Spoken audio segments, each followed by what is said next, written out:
আসসালামু আলাইকুম। আল্লাহ পাকের এই পবিত্র নাম দুটি যে পাঠ করতে করতে ঘুমিয়ে যাবে, তার মনের সকল আশা কামনা বাসনা পূরণ করে দেবেন আল্লাহ রাব্বুল আলামিন। সুবহানাল্লাহ। তো নাম দুটি হলো আল্লাহুস সামাদ, আল্লাহুস সামাদ, আল্লাহুস সামাদ।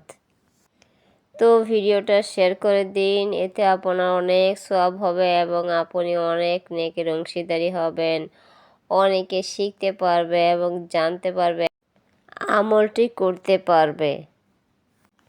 তো সবাই ভালো থাকুন, সুস্থ থাকুন। আল্লাহ হাফেজ।